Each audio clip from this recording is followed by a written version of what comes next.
C'est une des plus grandes civilisations que le monde ait connues. Notre mode de vie serait complètement différent si l'Égypte n'avait pas existé. Pendant 2000 ans, son héritage a semblé avoir disparu. On a toujours pensé que l'Égypte était un endroit mystérieux, plein de magie et de superstitions.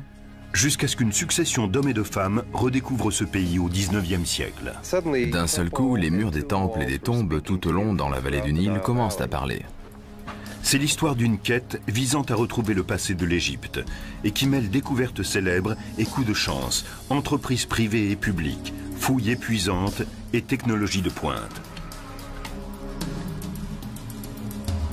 C'est l'histoire de l'Égypte éternelle.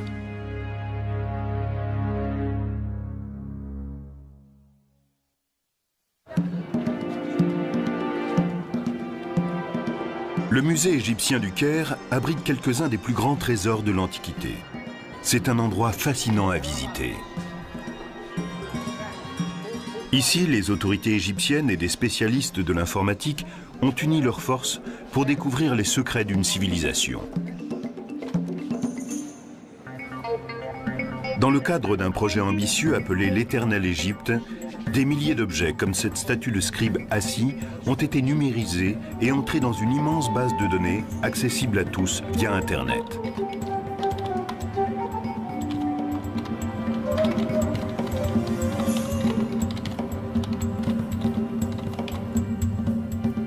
Tout comme l'égyptologie contemporaine, ce musée virtuel utilise les techniques les plus récentes. Mais le désir de percer les mystères, lui, ne date pas d'aujourd'hui.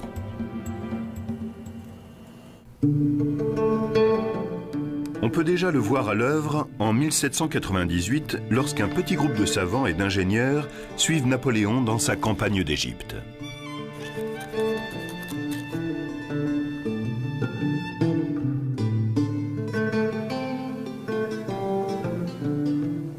Napoléon se rendait compte que pour gouverner l'Égypte, il devait en savoir le plus possible sur ce pays. Il a donc emmené avec lui des spécialistes pour qu'ils étudient l'architecture du Caire, les plantes, les vêtements et tout le reste. Mais Napoléon ne s'intéressait pas uniquement à l'Égypte de son temps. Il était également curieux de son mystérieux passé. Presque tout ce qu'on savait prenait sa source chez les classiques. C'était souvent limité et inexact. Il y avait aussi la Bible, dont les interprétations étaient souvent fausses. Pour prolonger leurs observations, des scientifiques s'aventurent dans le désert qui entoure le Caire. Ils y découvrent des constructions très anciennes, les fameuses pyramides et le mystérieux sphinx de Gizeh. Mais un homme va oser s'aventurer plus loin. C'est le baron Dominique Vivant Denon, ancien diplomate et dessinateur accompli. En arrivant en Égypte, il est bien décidé à pister les Égyptiens de l'Antiquité et à descendre plus loin sur le Nil. Napoléon donne l'ordre à une de ses divisions d'envahir le territoire jusque-là inconnu qui s'étend au sud de Gizeh. Denon est impatient de se joindre à eux. Le voyage est rude, la région est infestée de bandits, l'armée est sous la menace constante d'une attaque. Mais arrivé à 700 km au sud du Caire, la troupe ne regrette pas d'avoir traversé ces épreuves. Autour de Luxor se trouve le groupe de monuments le plus important d'Égypte.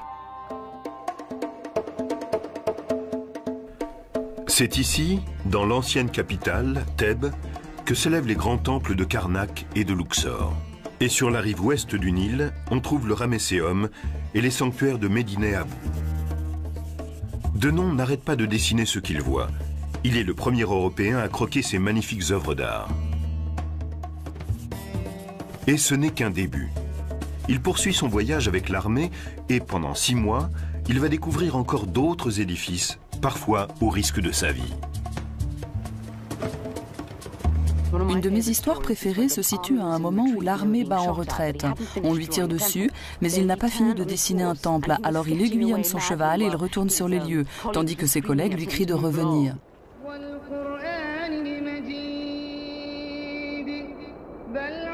En juin 1799, Denon regagne le Caire, où une terrible surprise l'attend.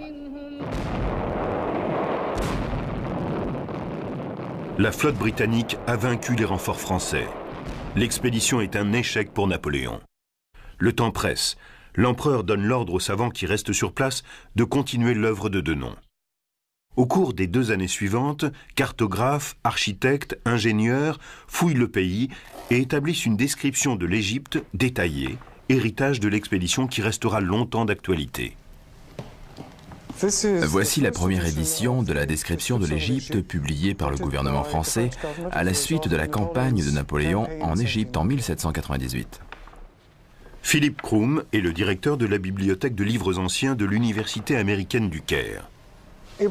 C'est une étape importante pour l'étude de ce pays. Cela n'avait jamais été fait auparavant. Il voulait vraiment apprendre le maximum de choses, le tout dans une perspective scientifique.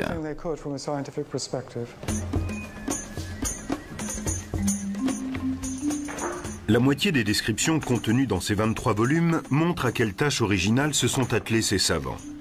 Établir un état des lieux du pays tel qu'il était il y a 2000 ans. L'autre moitié consiste en la première observation systématique de l'héritage antique de ce pays. On y trouve les croquis d'architecture détaillés de centaines de monuments. Thèbes et Luxor. Et conservés pendant des milliers d'années grâce au climat sec du pays, des rouleaux de papyrus, des animaux momifiés et les dépouilles de certains personnages. Nous avons ici la tête d'une momie découverte à Thèbes. Quand ce travail de titan est publié en Europe en 1809, il fait sensation. Son ampleur, la taille de l'entreprise indiquait que l'Égypte était plus riche en sites archéologiques que n'importe quelle autre région du monde. On tenait la preuve irréfutable que ce monde était beaucoup plus vieux et mystérieux qu'on le pensait jusque-là. On savait que derrière la grandeur de Rome, il y avait la grandeur de la Grèce. Et soudain, il apparaissait clairement que derrière la Grèce, il y avait l'Égypte. Mais l'ouvrage « Description de l'Égypte » a ses limites. Il y a 200 ans, l'archéologie en était à ses débuts. Personne n'était capable de lire les hiéroglyphes, cette écriture de l'Égypte ancienne. Les savants de Napoléon rassemblent des documents sur leurs étonnantes découvertes, mais ils ignorent tout des idées, des croyances et de l'histoire des gens qui ont créé ces merveilles. Heureusement, une stèle déterrée au fort de Rosette, sur la côte méditerranéenne de l'Égypte, va bientôt tout changer. Découverte par l'armée française en 1799, la pierre de Rosette porte des inscriptions en 3 langues différentes. Il y a des hiéroglyphes égyptiens, du démotique, une forme d'écriture utilisée au cours du second siècle avant Jésus-Christ, et du grec. Les 3 sections reproduisant le même texte, les spécialistes se rendent compte qu'ils tiennent peut-être là la clé du passé de l'Égypte ancienne. Mais ce n'est pas si simple. Il est clair dans la section grecque que les inscriptions font l'éloge du pharaon Ptolémée V. Mais malgré leurs efforts, les érudits n'arrivent pas à relier les différentes langues entre elles. On a dû d'abord dépasser l'idée que les hiéroglyphes égyptiens seraient des idéogrammes, chaque signe représentant une idée. Un des premiers Européens à percer une partie de l'énigme est un savant britannique du nom de Thomas Young. 16 ans après la découverte de la fameuse pierre, Young comprend que le nom de Ptolémée, lisible dans la partie grecque, correspond à un groupe de hiéroglyphes entourés d'un ovale, ce qu'on appelle un cartouche. Il lui paraît soudain évident que ces hiéroglyphes reproduisent phonétiquement le nom de Ptolémée. Mais ce n'est qu'une partie de la solution. La découverte capitale va se produire à Paris 7 ans plus tard, grâce à un linguiste français, Jean-François Champollion. Comme Young, Champollion pense que les hiéroglyphes sont un ancien alphabet, mais le 14 septembre 1822, il fait un pas décisif. Champollion a compris que les hiéroglyphes étaient utilisés de façon différente. En particulier, certains reproduisent un mot phonétiquement, et à la fin, on a souvent un idéogramme ou un déterminatif qui donne un aperçu du mot entier. Certains signes représentent un son, mais donnent aussi une idée de ce qu'ils désignent. Par exemple, des jambes vont donner l'idée de mouvement. Si elles vont vers l'arrière, cela veut dire qu'on marche à reculons. Champollion veut partager sa découverte avec son frère et se précipite dans sa librairie toute proche. Il lance son travail sur le bureau de son frère. Ça y est, j'ai trouvé. Et s'évanouit aussitôt. Quand il revient à lui 4 jours plus tard, il commence à élaborer un dictionnaire et une grammaire d'égyptien ancien. Après 2000 ans de silence, les Égyptiens de l'Antiquité parlent de nouveau avec leurs propres mots. Les images engendrent des sons, les mots véhiculent des idées et tout un monde s'ouvre à nous. C'est le résultat de cette découverte stupéfiante. Tout est en place pour permettre les grandes découvertes de l'égyptologie.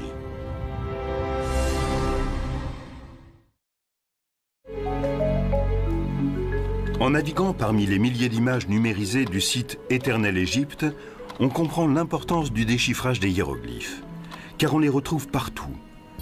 Et pendant des siècles, on avait cru qu'il s'agissait de peintures primitives. Mais plus pour longtemps.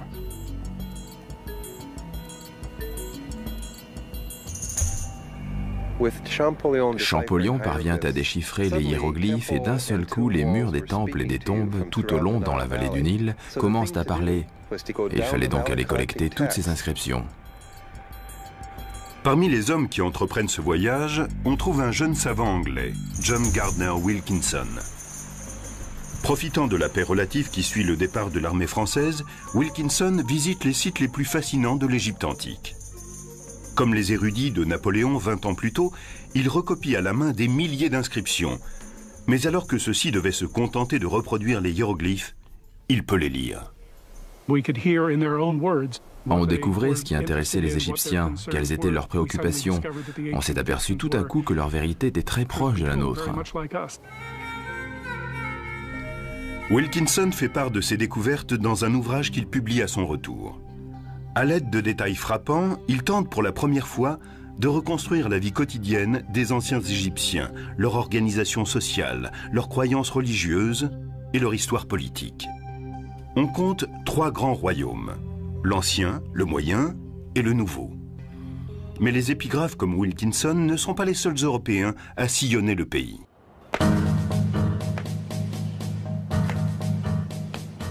Un certain nombre de collectionneurs descendent aussi la vallée du Nil.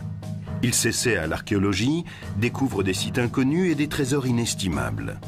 Mais les fouilles qu'ils pratiquent sans discernement vont considérablement retarder les futures recherches.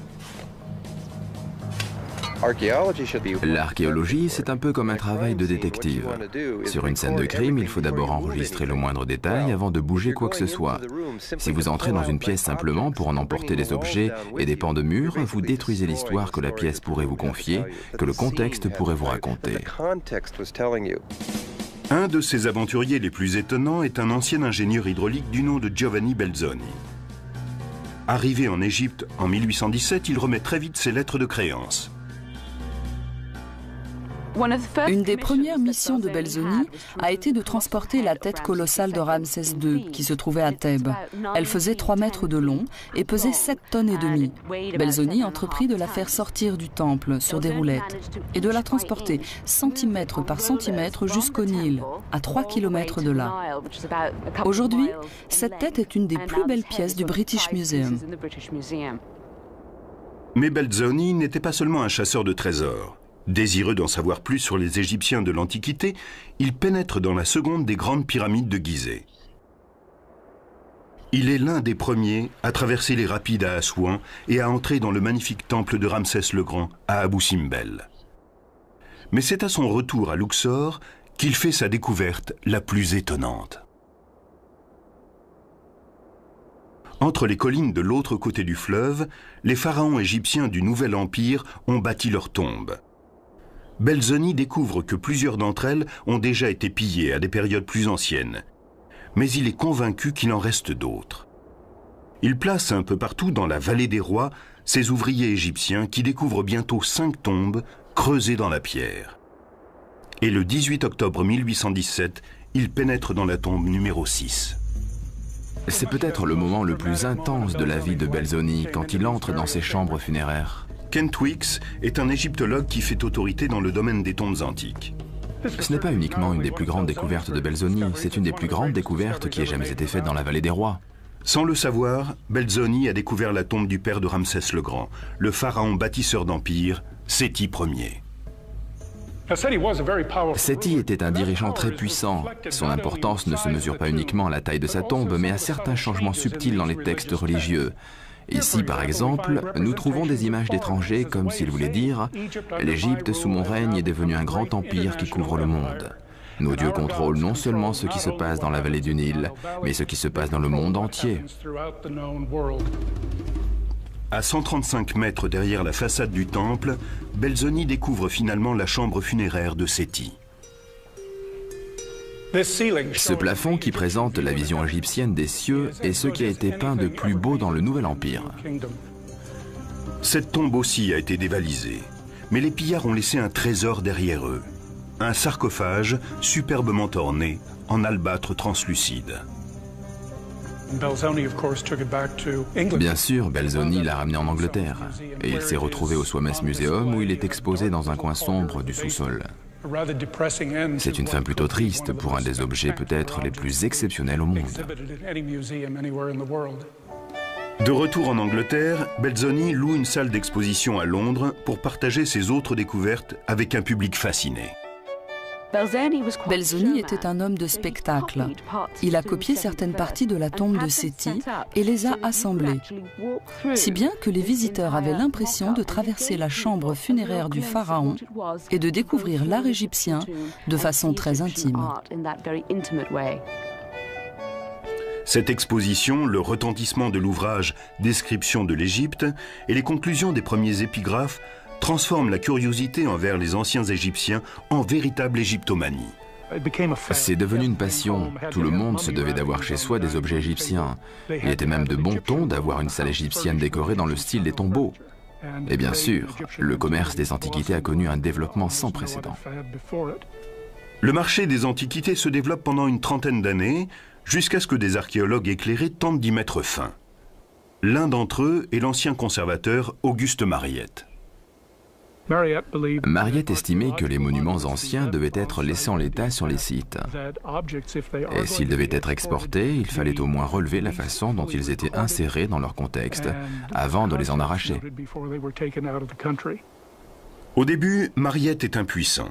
Et puis, en 1851, la chance tourne avec une découverte faite par hasard. En explorant l'immense nécropole de Saqqara au sud de Gizeh, il remarque la tête d'un petit sphinx qui dépasse du sable. Cela lui rappelle l'avenue des Sphinx qui menait à la nécropole du légendaire taureau Apis. Les Égyptiens de l'Antiquité ont vénéré ces animaux sacrés pendant des millénaires. La découverte de ces tombes se révèle être d'une extrême importance. Mariette creuse pendant une année et son entêtement se révèle finalement payant. Mariette est arrivée devant une porte en grès qui était scellée. Il l'a enfoncée et est entré. L'égyptologue Salima Ikram est une spécialiste des pratiques funéraires de l'Égypte antique. Après avoir enfoncé la porte, Mariette a découvert une quantité de stylés en calcaire gravés par des rois, des roturiers, des tas de gens, et tout était dédié au taureau Apis. Après avoir passé l'entrée, Mariette se retrouve dans des galeries creusées dans le roc sur des kilomètres. Il découvre des chambres secondaires qui renferment des merveilles, comme d'énormes sarcophages de granit de plus de 80 tonnes chacun. On peut lire ici Apis, le fils bien-aimé d'Osiris qui lui donne la vie, l'éternité et la prospérité à jamais.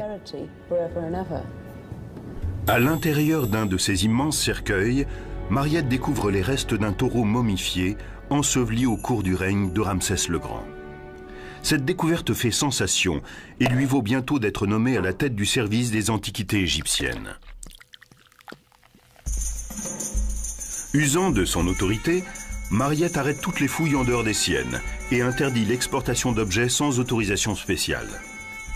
Il crée un musée permanent pour sa nouvelle collection d'antiquités. L'égyptologie entre dans son âge d'or.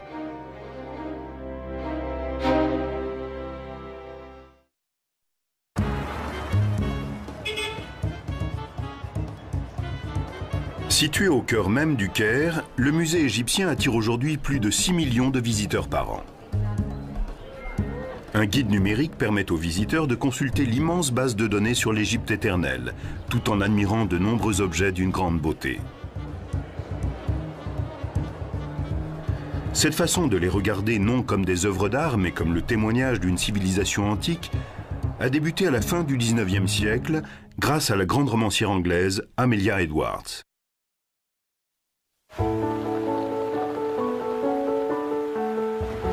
En 1873, elle se rend en Égypte. Comme beaucoup d'autres touristes, elle visite le plateau de Gizeh, émerveillée par ces édifices créés par la main de l'homme et fascinée par les gens qui les ont bâtis. Mais elle veut aller plus loin. Elle monte sur un bateau luxueux, un dahabaya, et commence une croisière de 1500 km sur le Nil. Mais plus au sud, elle est effrayée par ce qu'elle voit.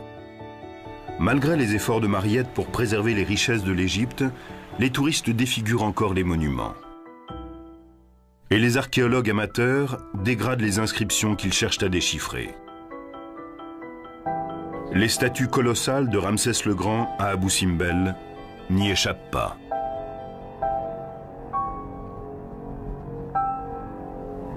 Quelqu'un a fait un moulage en plâtre du visage de Ramsès et a laissé des traces blanches de plâtre derrière lui. Ce n'était bien sûr pas très heureux esthétiquement. Alors, Amelia Edwards a donné l'ordre à des gens de faire des tonnes de café dont elle a aspergé la statue. Ainsi, le plâtre a-t-il été teint de la même couleur que la pierre. Mais cela ne sera pas sa seule action. À son retour, elle lance une campagne pour faire connaître au public les Égyptiens de l'Antiquité et crée une société historique connue sous le nom de Fonds d'exploration égyptien. Ces fonds encourageaient l'archéologie propre. On ne pouvait faire des fouilles sur un site et se contenter de mettre des objets dans une caisse à destination d'un musée. Vous deviez étudier le contexte dans lequel ils se trouvaient pour les analyser ensuite en fonction de leur cadre historico-culturel. On trouve parmi les premiers protégés de cette fondation un jeune topographe britannique du nom de Flinders Petrie. En 1881, Petrie arrive en Égypte pour étudier la grande pyramide de Gizeh, dont certains disent qu'elle est trop parfaite pour avoir été construite par des humains. Il constate bientôt que la pyramide, tout admirable qu'elle soit, possède toutes les imperfections qu'on retrouve dans les anciennes constructions.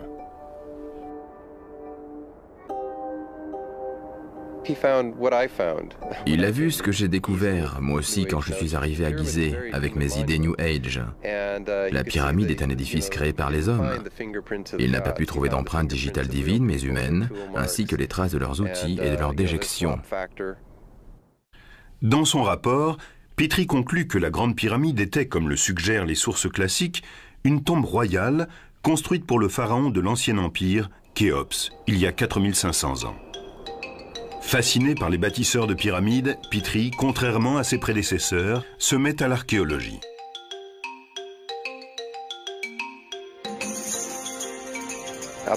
Jusque-là, les égyptologues s'étaient concentrés sur les inscriptions qu'ils trouvaient sur les temples et les pyramides.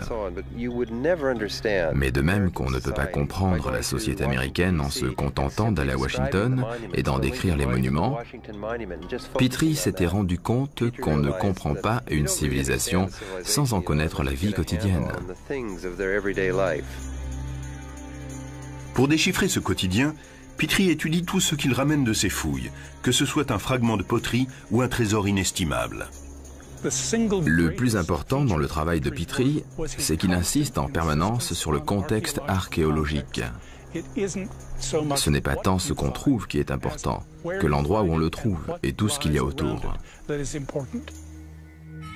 À travers son approche révolutionnaire, Petrie développe une technique de datation très sophistiquée qui va lui permettre de faire des découvertes remarquables au cours des 40 années suivantes.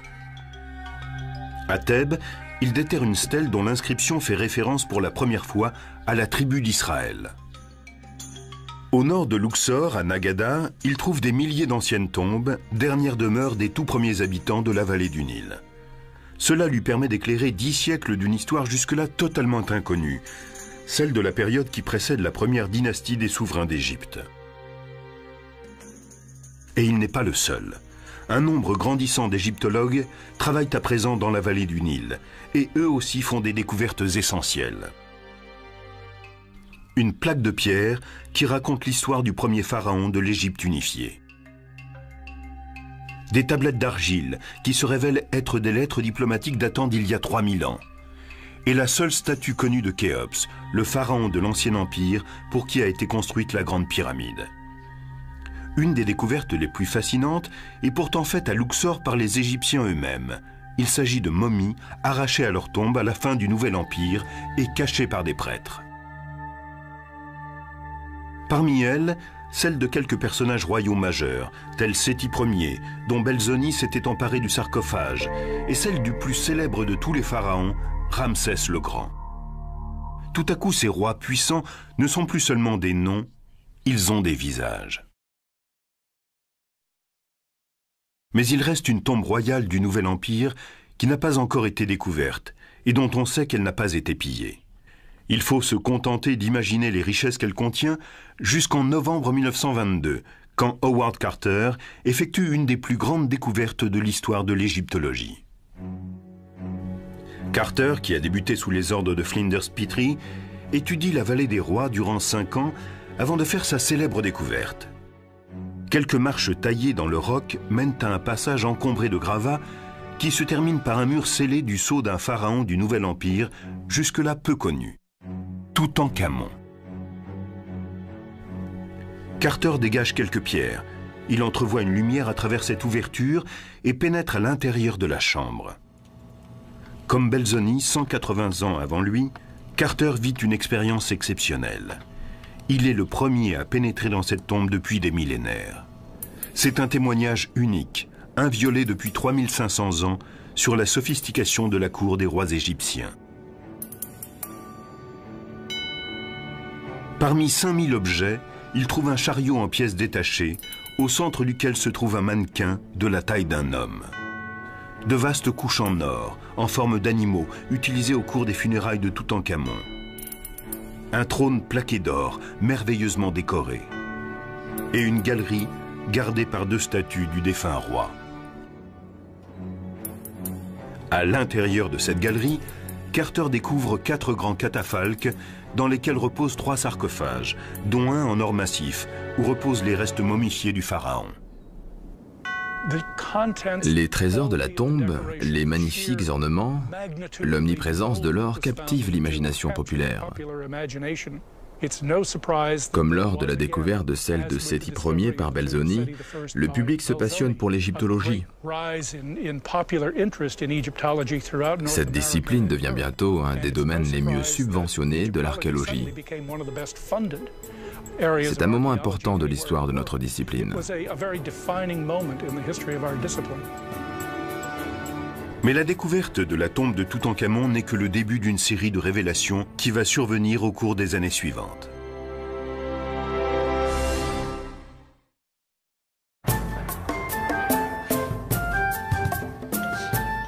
La découverte de la tombe de Toutankhamon inaugure une ère sans précédent dans l'activité archéologique de la vallée du Nil. Un événement important a bientôt lieu en 1939 près de la ville de Tanis, située dans le delta du Nil. Un archéologue français, Pierre Montet, découvre non pas une, mais 6 tombes royales intactes. Elles contiennent les trésors fabuleux de plusieurs pharaons de l'ancienne Égypte. Mais cette découverte est éclipsée par les conflits qui déchirent le monde. Quand éclate la Seconde Guerre mondiale, de nombreux égyptologues quittent le pays. 13 ans plus tard, la révolution égyptienne fait table rase de la domination européenne. À présent indépendants, les égyptologues égyptiens commencent à faire des découvertes fascinantes.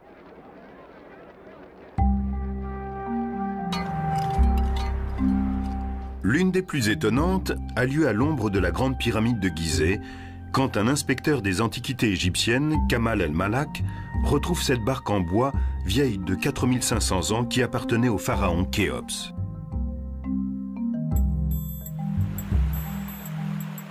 On commence à voir de plus en plus clairement qui étaient les souverains d'Égypte.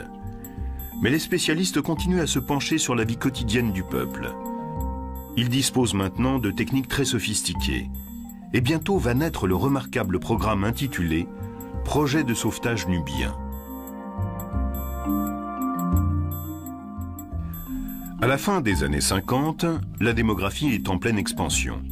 le gouvernement égyptien décide de libérer les terres en construisant un barrage sur le Nil à Assouan. Pour la réalisation du lac de retenue des eaux, certains sites parmi les plus spectaculaires de la Haute-Égypte vont être inondés. Pour les sauver, l'UNESCO lance un projet ambitieux. Parmi les 23 monuments rescapés se trouve le temple de l'île de Philae et celui de Ramsès le Grand à Abou Simbel. Les ingénieurs les démontent méticuleusement, puis les réassemblent à 300 mètres de leur emplacement originel. Mais l'appel de l'UNESCO aux archéologues entraîne des conséquences inattendues. Beaucoup d'archéologues ont répondu à cet appel, mais ils venaient souvent d'autres départements, comme l'archéologie préhistorique par exemple. Ils ont apporté sur les sites égyptiens la méticulosité de leur discipline inconnue jusque-là en Égypte. Quand on fouille aujourd'hui, ce n'est pas seulement pour trouver des bols en or ou des momies. Nous nettoyons la saleté et récupérons des restes d'anciennes plantes qui ont été carbonisées mais non broyées. Nous sauvons la moindre parcelle de poterie. Ce type de démarche archéologique est dans la ligne de l'intérêt que portait Petrie à la culture de la vie quotidienne et va plus loin qu'il ne l'imaginait. Sur le plateau de Gizeh, l'égyptologue Mark Lehner utilise beaucoup de ces techniques pour comprendre non seulement les pyramides, mais ses constructeurs. Comment ont-ils organisé l'espace sur lequel ils ont construit ces édifices monumentaux? Et tout le bois, les gens, l'énergie, le pain et les poteries qui ont été nécessaires? Je me suis demandé combien de gens avaient participé à la construction. Les égyptologues parlent de 20 à 30 000 personnes. Cela faisait une immense ville, 3000 ans avant Jésus-Christ. Où était-elle située? Où étaient logés ces gens? Comment se nourrissaient-ils? En 1995, Lehner commence à explorer le côté sud du site, où il déterre quelque chose de très étonnant. Nous avons trouvé les restes d'une cité datant de la construction des pyramides de Khéops et de Menkaure. Nous avons mis au jour une partie de la ville grande comme 7 terrains de football.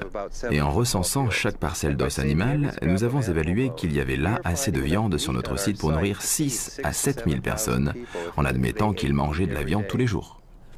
À partir de tous ces indices, Lehner a la certitude que ces gens participaient à un projet de travaux publics impliquant tous les Égyptiens.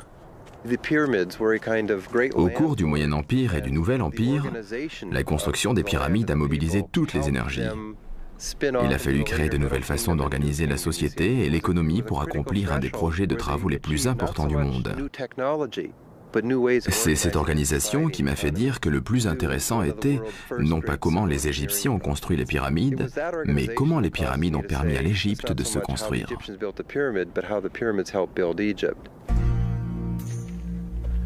Pendant ce temps, le directeur du service des Antiquités, l'Égyptien Zahi Hawass, effectue des fouilles dans un site tout proche. Depuis des années, il soupçonne la présence d'une nécropole de l'Ancien Empire. Les premières fouilles ne mènent à rien.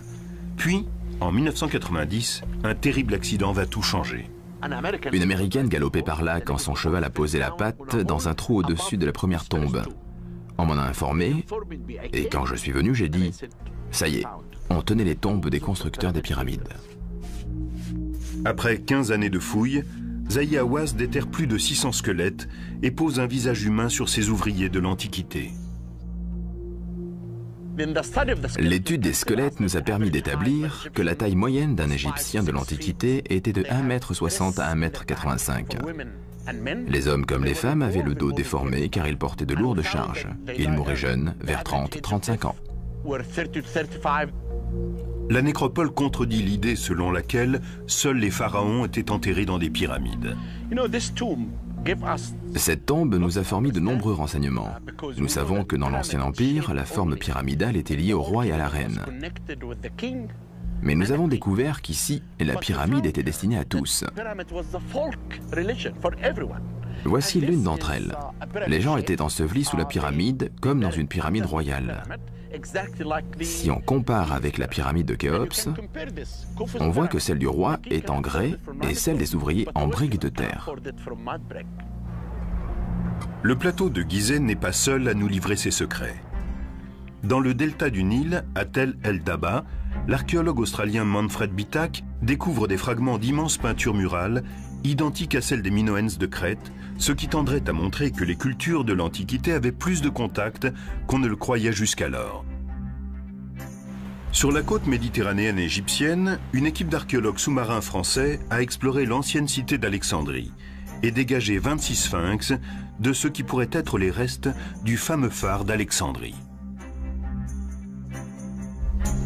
Mais même la vallée des rois offre aujourd'hui encore des surprises.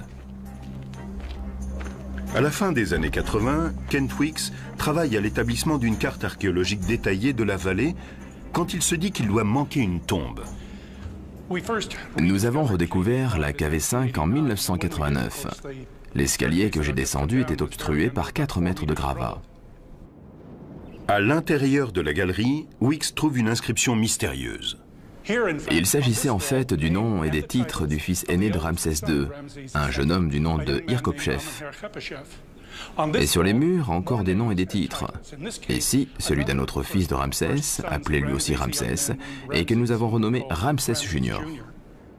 On savait que Ramsès le Grand avait eu plus de 9 fils, et il semble que ce soit leur tombe. À l'intérieur, Weeks trouve une grande salle soutenue par des piliers et donnant sur une galerie. Nous avons déblayé une partie de la grande salle et nous nous sommes retrouvés dans une galerie qui s'enfonçait dans la montagne sur plusieurs dizaines de mètres. Nous étions dans la plus grande tombe de la vallée des rois. La redécouverte de la KV5 fait la une des journaux du monde entier. Il semble que ce soit la dernière grande découverte en Haute-Égypte pour quelque temps. Aujourd'hui, les préoccupations vont vers une nouvelle menace.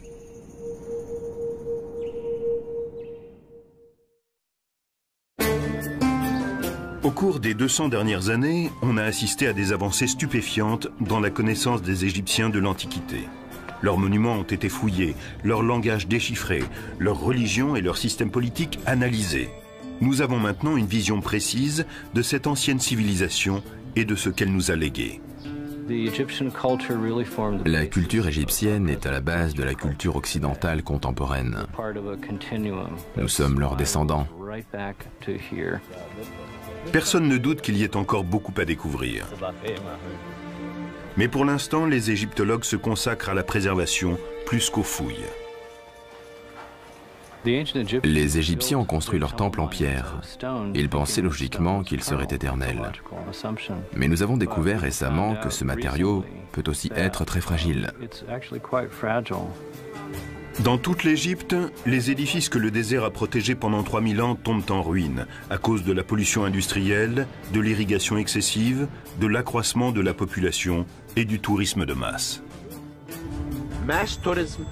Le tourisme de masse est nocif pour les monuments égyptiens. Quelqu'un qui entre dans la grande pyramide y apporte 20 grammes d'eau contenant du sel. Si 5000 personnes par jour entrent dans une tombe royale, que se passera-t-il au bout de 10 ans ? C'est un des grands défis de l'Égypte. Comment trouver un équilibre entre l'ancien et le nouveau ? Nous allons perdre ces précieux monuments si nous ne faisons rien. Pour sortir de cette crise, le gouvernement égyptien a mis en place une nouvelle gestion des sites anciens. Il a limité les fouilles au sud du delta du Nil. Il privilégie les projets de documentation et de conservation, comme l'étude épigraphique de Luxor, dirigée par l'égyptologue Ray Johnson.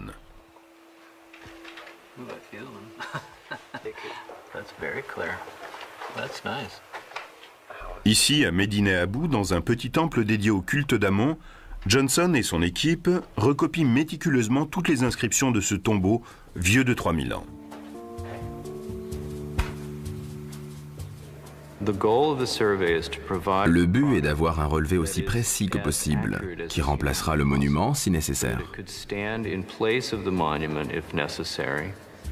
Sur les traces de John Gardner Wilkinson, mais avec des outils beaucoup plus sophistiqués, une équipe de photographes prend des images grand format qui vont servir de base à des peintures très détaillées.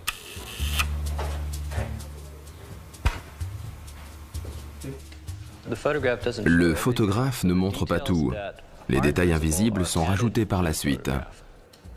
À la Chicago House de Luxor, les dessins en crayon sont ancrés avant d'être immergés dans des bains d'iodine qui dissolvent la photo mais laissent le tracé de l'encre.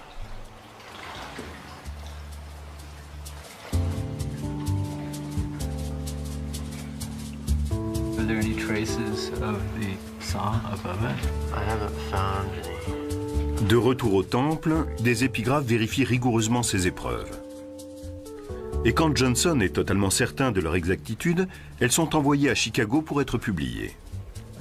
Il faut 30 ans pour copier l'ensemble d'un temple, mais le résultat est remarquable. Ils ont préservé les informations gravées dans les murs pour l'éternité. C'est conservé pour la nuit des temps. C'est aussi le besoin urgent de tout recenser qui anime le Centre de documentation de l'héritage culturel et naturel, ou CULTNAT, créé par le gouvernement égyptien.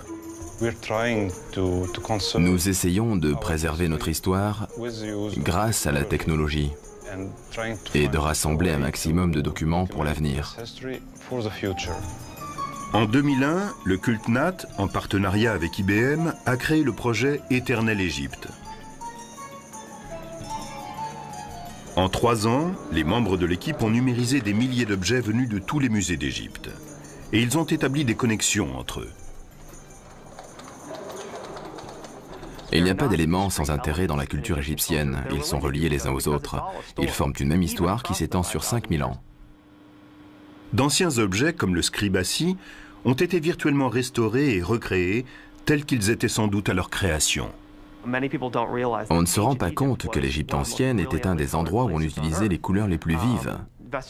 Une grande part de notre travail de restauration et de reconstruction en 3 dimensions a consisté à redonner aux objets leur couleur. On va plus loin encore. Dans leur description de l'Égypte, les savants de Napoléon ont tenté d'imaginer comment les monuments d'Égypte apparaissaient à leur époque. Des images infographiques de pointe peuvent aujourd'hui nous le montrer. La caméra tourne autour de la seconde cour d'Amenhotep, puis elle parcourt de long en large la colonnade. La technologie va de plus en plus vite et permet aujourd'hui de placer un visiteur en immersion. Avec la technologie en 3 dimensions, les responsables médias du projet ont créé des maquettes interactives de plusieurs sites de l'Égypte. Elles ne les montrent pas seulement comme ils sont aujourd'hui, mais aussi comme ils étaient sans doute lors de leur achèvement. Ici, une image sans précédent du temple de Luxor, il y a 3500 ans, et du plateau de Gizeh, 1000 ans plus tôt.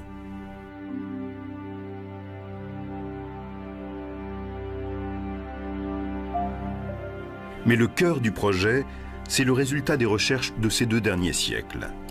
Une image vivante d'un peuple de l'Antiquité, à travers ses écrits, ses monuments et ses objets.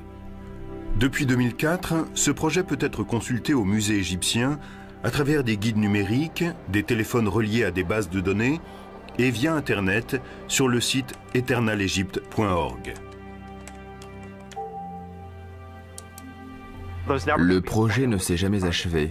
Nous avons tenté de construire une infrastructure assez souple pour pouvoir accepter de nouvelles données, de nouveaux objets, de nouveaux personnages, de nouveaux sites et pour inclure de nouveaux modes de connexion. Il s'agit de créer une nouvelle pensée, un nouveau contexte entre tout cela. Et pendant ce temps, on continue les recherches sur cette fascinante civilisation. En 1995, on avait retrouvé 67 chambres funéraires. Aujourd'hui, on en est à 120. Pendant combien de temps fouillera-t-on encore? Je n'en sais rien. Mais à ce rythme, il faudra encore 2 ou 3 générations pour venir à bout de la KV5. Ma prochaine étape sera de me consacrer au site urbain que nous avons découvert. Cela demande plus qu'une vie d'homme. Nous n'arriverons pas au bout. Nous voulons sauver certaines choses pour les archéologues du futur, qui disposeront de techniques encore plus avancées, qui sont aujourd'hui inimaginables. Aujourd'hui, nous savons tous que le passé de l'Égypte est notre passé à tous. Nous lui devons beaucoup. Nous devons aux Égyptiens leur savoir, leurs idées, leur philosophie, leur compréhension de la vie. C'est notre héritage. Il est là, et puisqu'il a survécu ainsi jusqu'à nos jours, c'est notre responsabilité d'assurer sa pérennité. Oui, c'est notre responsabilité.